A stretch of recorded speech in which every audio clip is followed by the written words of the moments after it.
something very special has happened in the last year, and that is Method Goose. And we'll talk about a little bit more than that tonight, but that as a focus, I think is one of the most important things that has happened in beer, at least in the last 5 years, if not a little bit longer. It's really going to, for me at least, and I think for a lot of the breweries that are here tonight, it really shifts a focus a little bit tighter on the kinds of beers that we've all been excited about, but it sort of gives us, a kind of a finish line. And so it's really exciting to kind of talk about that as brewers amongst each other. And I'm excited for you guys to hear tonight. We have Jeffery Stuffings, who has become a very good personal friend of mine, who I admire greatly. I like the guy. Let's put it that way. Quite a lot. So I'll have Marco take over from here. Jeffrey, please.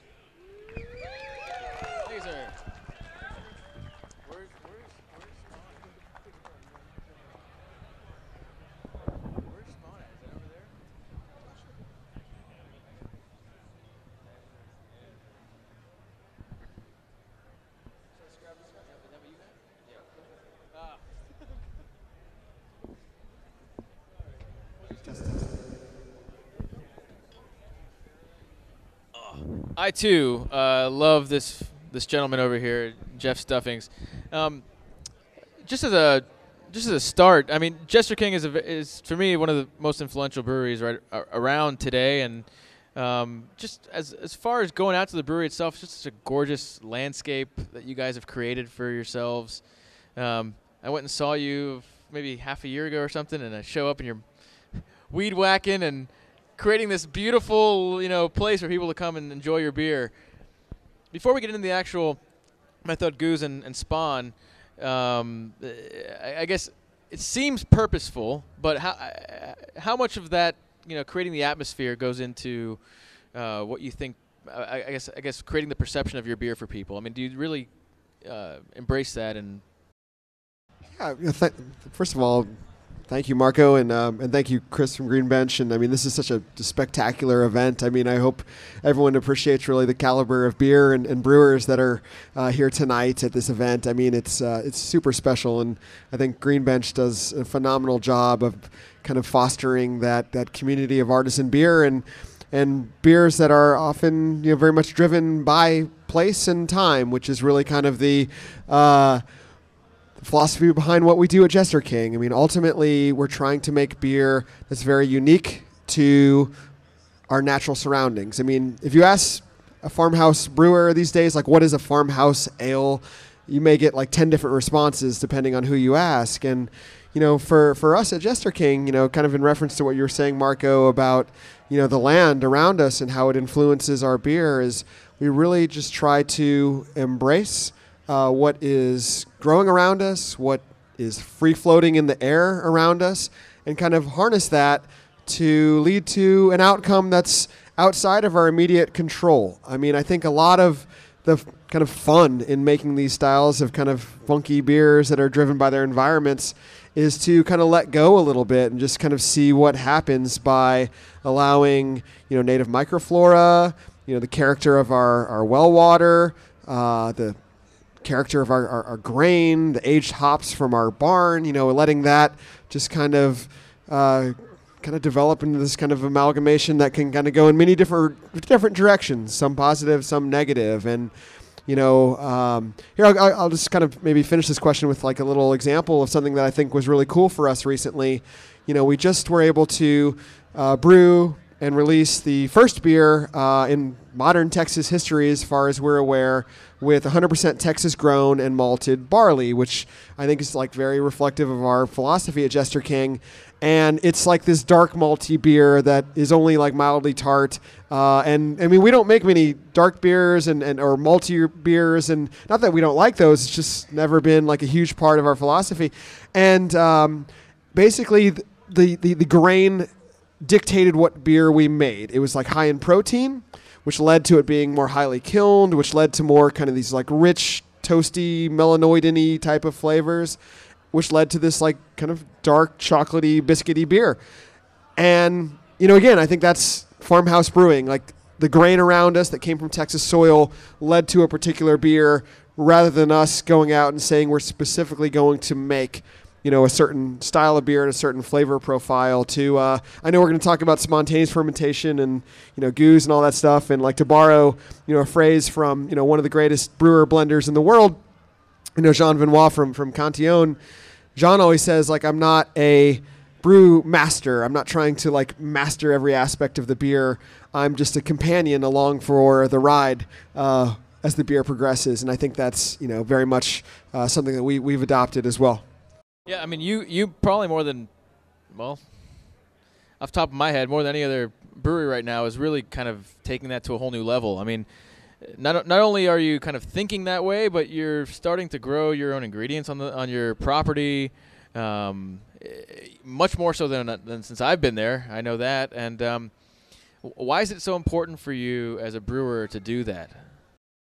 Yeah, I mean, ultimately, when Chris gave the introduction, he mentioned kind of authenticity, and I mean, I think that's something we really strive for in our beer. And what I mean by authenticity is beer that is, unique to our surroundings. That is something that is kind of, if we were to go make beer in a different place in a different time, it wouldn't be quite the same. I really want our beer to be a reflection of place. I mean, and some of it is a reaction to just wanting to breathe more life into the concept of, what is a farmhouse ale? I mean, again, and this kind of goes back to my previous answer, you can make a farmhouse ale with, an altered water source and, grain that may come from, a kind of centralized source and, hops from very far away. And to be perfectly transparent, our hops don't come from Texas. That's one of the ingredients that isn't native to our state. And, in a pure culture of yeast that's very controllable and consistent and predictable. And you can kind of add some spices to kind of mimic some of the character that you would otherwise get from mixed culture fermentation. And you ferment that out fast, force carbonate it, put a picture of a guy in a straw hat or a tractor on the label and call it a farmhouse ale. And, to me, that's not as authentic as actually embracing what's around us. So, I mean, I think just really trying to achieve something that has that connection to time and place is what we're after.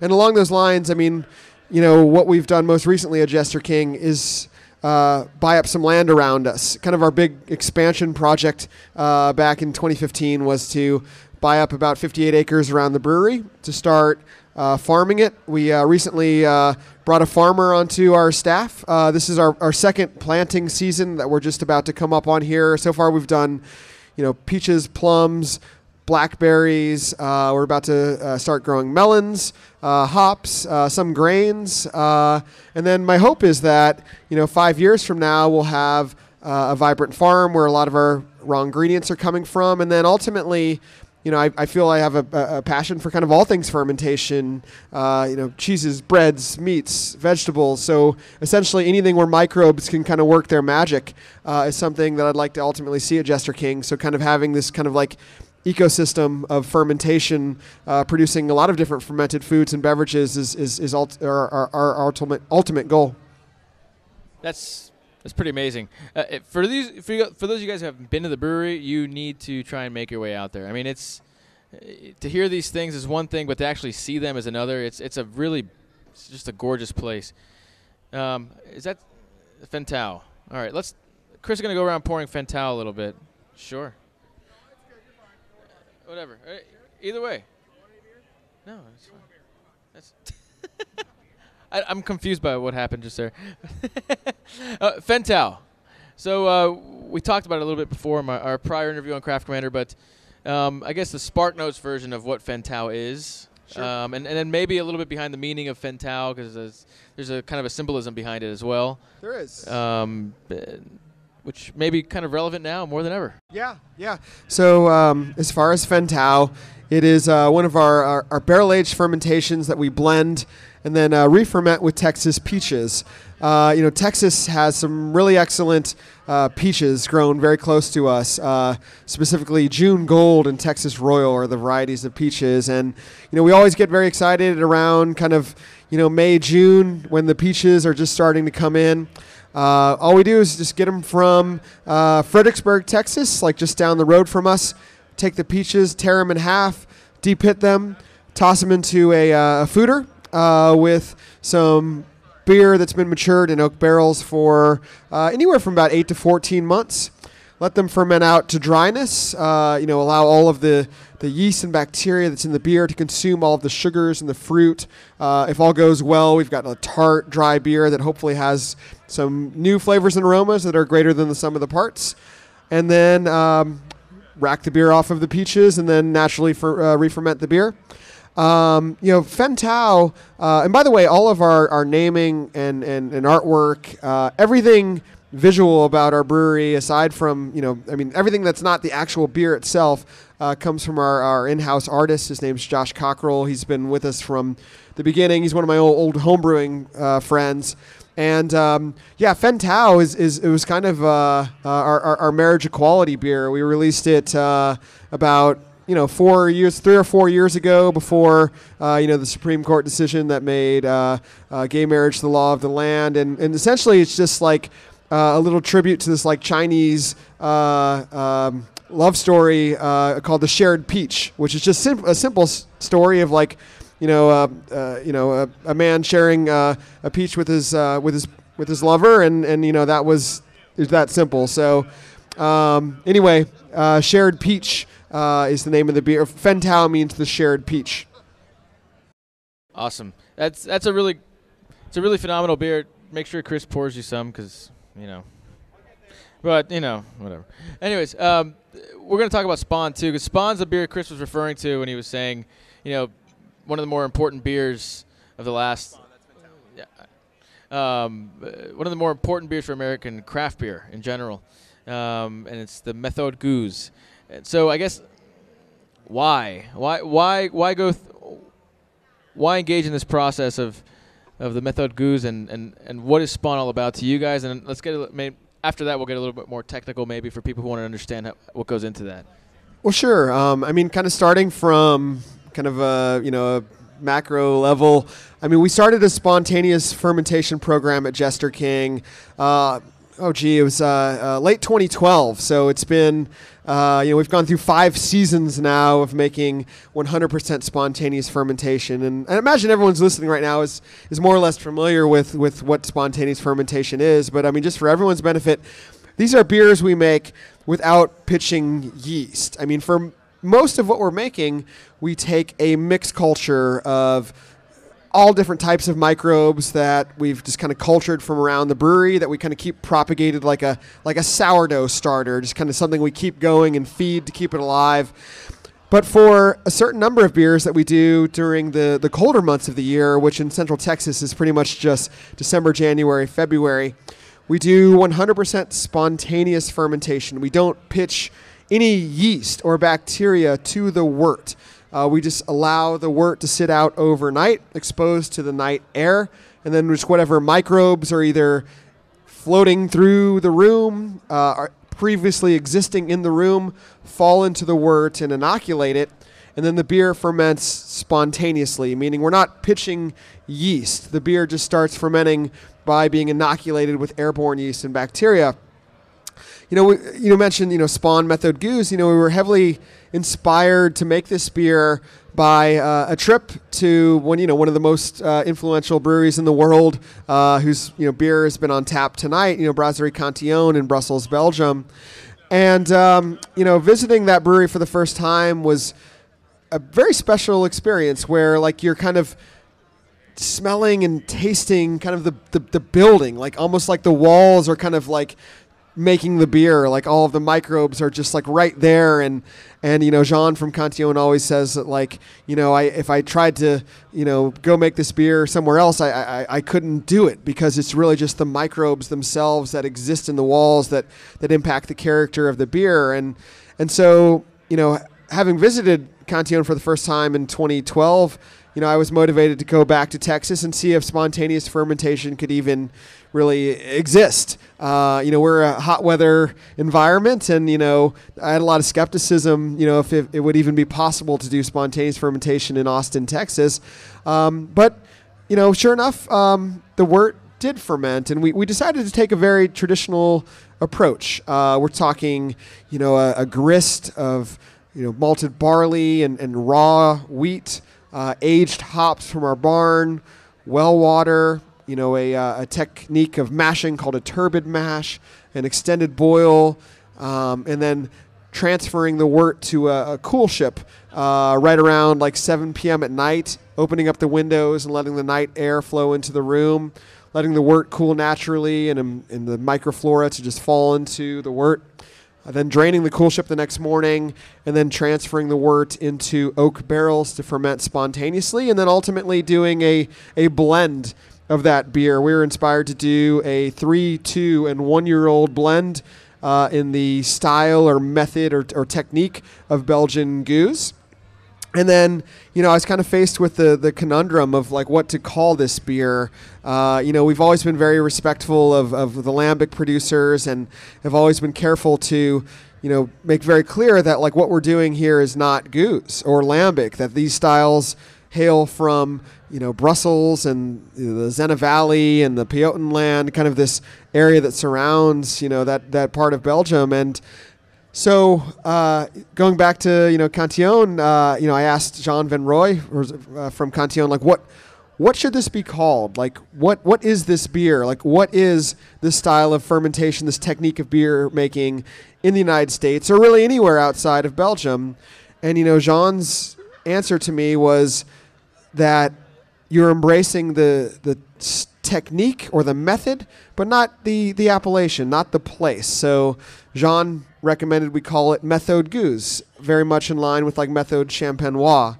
And so that's what we chose to call it, SPON, short for spontaneous Méthode Goose. Again, trying to demonstrate a close adherence to the traditional process, but without being the authentic Belgian lambic or goose. So for the benefit of maybe people who don't know, what is a turbid mash and why use it for this style? Well, sure. A turbid mash is just a multi-step, multi-temperature mash. It involves kind of we just have a 2-vessel system, so it involves basically peeling off a portion of the wort. The mash, moving it over to the kettle, heating it, moving it back. It's just almost like doing a multi-step decoction, really for us in many ways. But the historical origins of the turbid mash, ultimately, from what I've been heard and told, don't even necessarily have roots in like a specific desire to make a certain type of wort, but also, often hailed from like regulations and taxation and kind of boring stuff like that. But ultimately, it's a way of just taking some highly under modified grains, just like raw wheat. That's kind of one of the things that always kind of freaks me out about making this mash. You're just taking like raw unmalted grains and using them to make this kind of rich dextrinous wort that's going to kind of stand up to just a lot of microflora that really is probably intent on destroying that wort. The way, I just told my friend Brandon this, like when he was down brewing us at Jester King recently, that like with the wort you get from a turbid mash, it's kind of like rough around the edges and kind of like a little like unruly. It's kind of like this angry teenager type of wort that's just kind of like built tough and it's going to like just wants to like fight at every turn. But it kind of needs to be that way to like fend off these microbes that are really, can be some nasty bugs that could really, ruin the beer.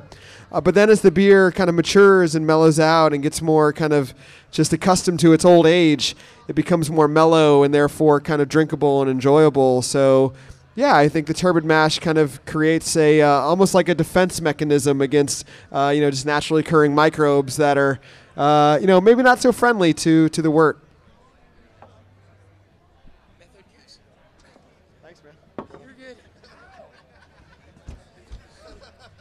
Chris is working hard tonight, man. Chris is working hard. I feel like there's a lot of questions about this beer. Chris, how are we on time? Chris, time. Good? We're good on time? Another hour? Okay. Does anybody have any questions at this point? Or? We can talk about Foeder. We have questions. Briefly about Foeder, mostly about method. Sure. Go for it. What's the point of the extra long boil? Sure. So, the question is, what's the point of the extra long boil? I mean, one aspect of that would be the tradition behind, authentic Belgian lambic and goose. On a more practical level, and our original intent of doing a long boil is, the mindset is you want to like drive off this like kind of like funky, like isovaleric, cheesy character of these aged hops. And I mean, just to give you some context with our aged hop program, we take fresh hops, we put them into burlap bags, and we put them into the attic of a horse barn that's located just up the hill from Jester King, and we let them sit for a minimum of 2 years before we start brewing with them. What we find is they do go through kind of like this cheesy isovaleric stage, but by the time we're actually using these hops, they're not so much like cheesy and like rotten anymore. They're almost like brittle and herbal and tea-like. Like when you take our aged hops and you hold them in your hand and you kind of like, if you almost exert too much pressure on them, they'll almost like crumble into dust. And one of the things, as you taste through, like for instance, our first ever blend, 2016 SPON Methode Goose, I think you get a little bit more bitterness than you may see in future blends of this beer. And I think that's a product of our aged hops not really being fully mature when we first started making this beer in 2013. I think you'll actually see a little bit more acidity and less bitterness as we do future blends. Because one of the things, although so much of it is outside of our control, we do kind of see this linear process or relationship between the amount of hops we add and the acidity in our beer. We've gone from adding, a pound and a quarter of aged hops per barrel down all the way to like 0.75, 0.67 pounds per barrel. And kind of correspondingly, we've seen more acidity in the beer for that reason. But ultimately, an aged a long boil is to drive off the funky characteristics of the aged hops. But in our experience, based on like how kind of like brittle the hops are at this point, I mean, we do it for tradition, but I'm not entirely convinced that an aged a long boil is absolutely necessary. Although I do kind of like the wort darkening. I do kind of like the orangey color, that kind of like copper color we get from the extended boil. So that's one of the reasons we do it. Any other questions right now? Otherwise, we'll talk about the Green Bench collab. Yeah. Which is right over here. Sleeping Dragon. Yeah, this is a beer that we brewed with Chris back in October of 15, right? Yeah, when the Shelton Brothers. Did anyone go to the Shelton Brothers Festival? Was here in St. Pete? Yeah. That was a hell of an event. Yeah, I mean the Shelton Brothers Festival to me is just almost kind of like the Super Bowl of like sour beer or artisan beer, whatever you want to call it. I mean, it's just an incredible collection of beers and brewers all in one place. Like, if the proverbial bomb were to go off in the building, like it would just set beer back, like forever. So, terrible things. But yeah, I mean that event was so special, and Chris was kind enough to invite us down here to brew with him that weekend, and we did a barrel-aged sour beer with combined mixed cultures from Green Bench and Jester King. And then we added dragon fruit to the beer, which if you're familiar with Florida dragon fruit, it's kind of like this spiny, kind of gnarly looking fruit. And surprisingly, like once you kind of like start processing that fruit, once you like chop it in half, like that kind of like dragon scale kind of peels back pretty easily. And it just adds like a very, very, very, very, I think it's like pretty like hue to the beer. And so it's a beer that's been a long time in the making. I mean, it's October of 15 all the way to now. I'm just thrilled with the way it came out. Chris, I think you did a spectacular job blending it and re-fermenting it. I mean, y'all dig it? Have you tried it? Yeah, I think it came out really, really great. I think Jester King uses fruit beautifully. We've asked, I think, pretty much everybody about using fruit. What is your approach to fruiting a beer? I mean, you've got some of the most popular fruited beers around right now, Atrio Rubicide being one of them. When you go into fruiting a beer, what approach do you take as far as maybe pounds per gallon or type of fruit or? Sure. I mean, we take a lot of cues from the wine world when it comes to fruit re-fermentation of our beer. I mean, the key word being fermentation. We're not adding fruit as a flavoring or a concentrate or anything artificial like that. I mean, I'm always very, very, very careful to say, like, we tout doing mixed culture fermentation, and that's what we're all about. But I'm not here to ever suggest that it's better than pure culture fermentation. It's not. It's just it's not better or worse. It's just different.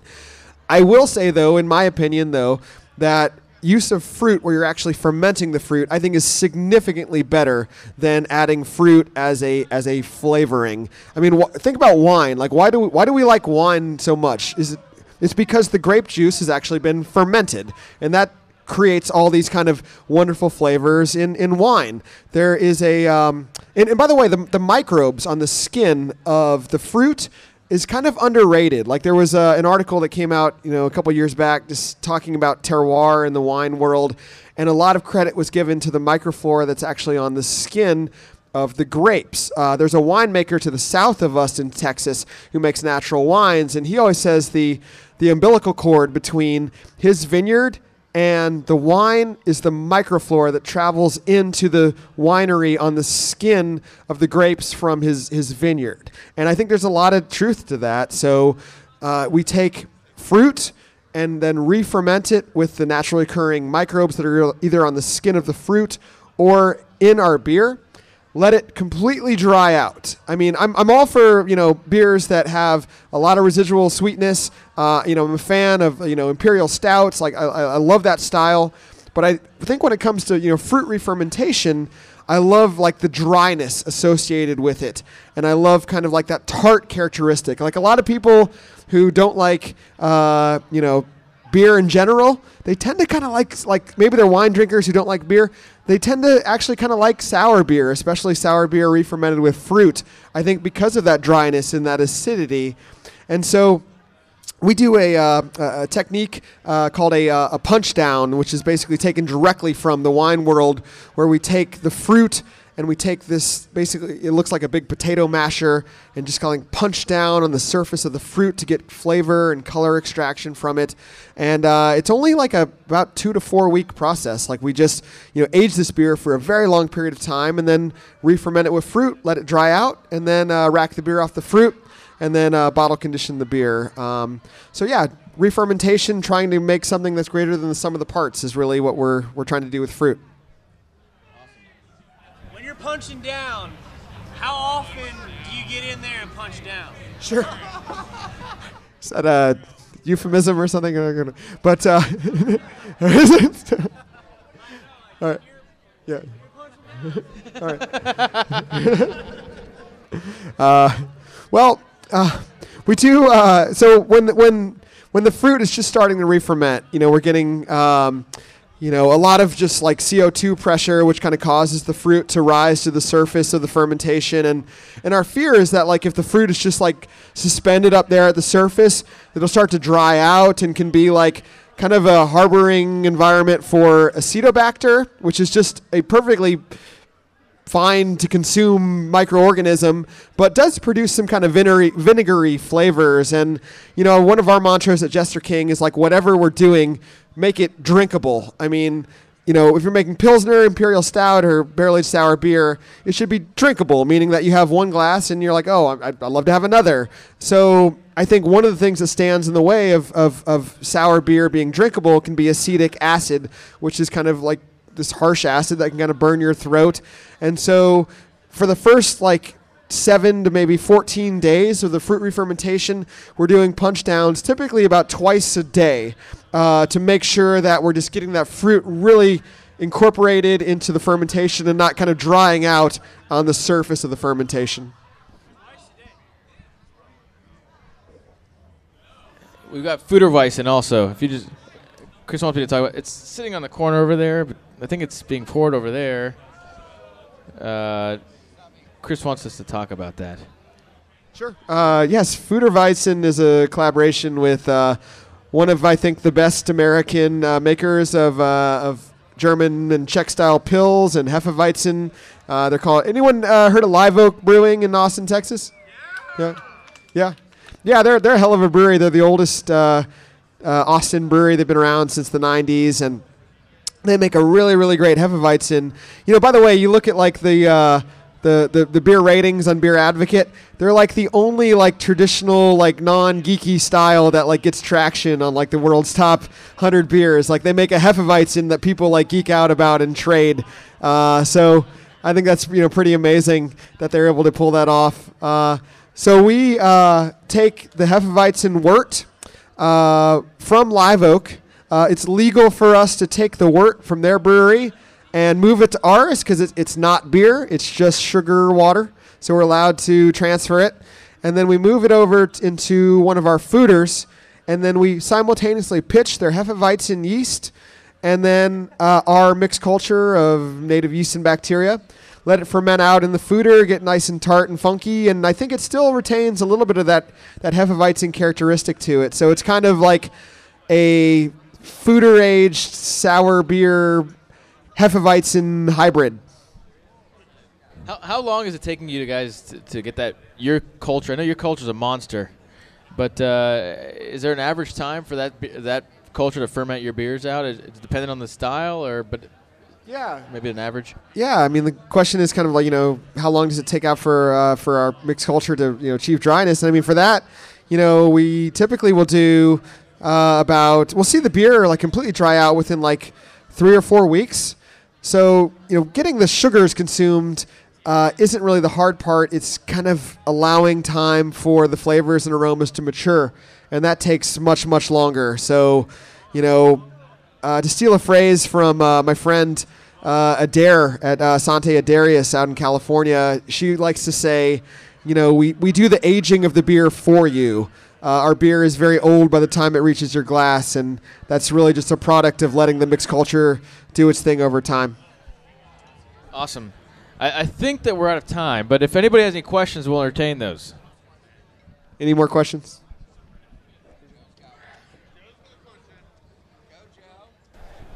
So doing a goose in Texas is kind of obviously a non-traditional or less than ideal scenario. What have you guys learned doing that in Texas that maybe is valuable to somebody trying to do it, say in Florida or?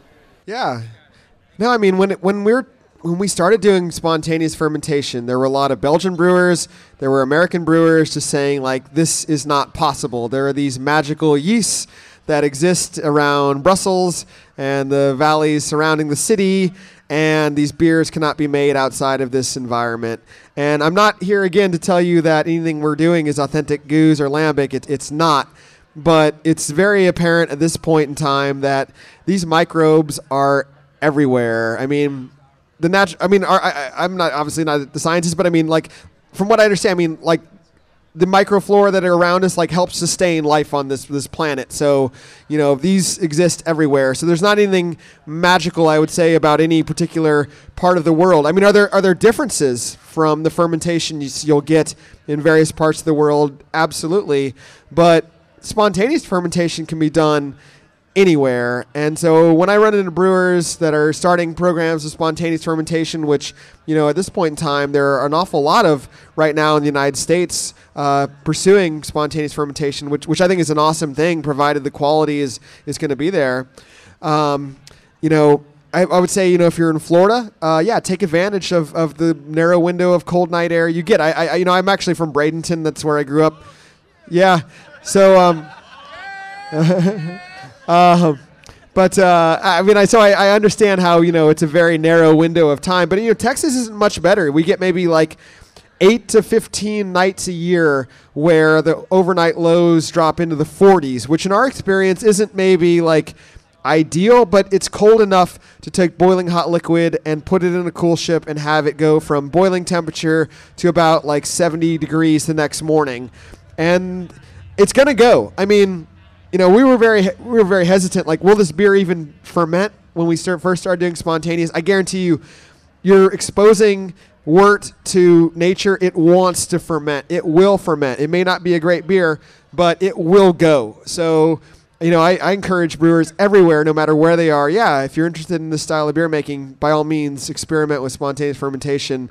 You will get results. Whether they're good or bad, it's hard to say, but you will get results. It will become beer.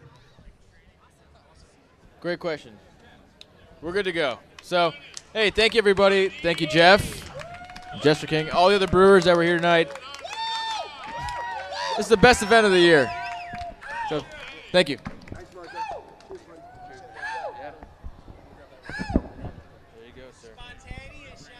Give it up for Jeff. And this is your opportunity. There's less of you here, but this is an opportunity now to give it up for Marco. Please, all night for this guy. Thank you so much. Thank you to Jester King. Thank you to Black Project. Thank you to Blackberry Farm. Thank you to Sun King. This has been amazing. Thank you to you guys.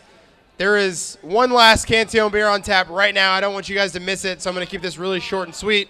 Thank you so much for coming here to the 4th annual Foeder for Thought. One more Cantillon beer. This one actually has rhubarb. And lastly, the official after party for Foeder for Thought is pretty much across the street at the Independent. Meet us there. We'll all be there. We're going to have some beers. You can come chat with us. Thank you, and we'll see you next year. Cheers.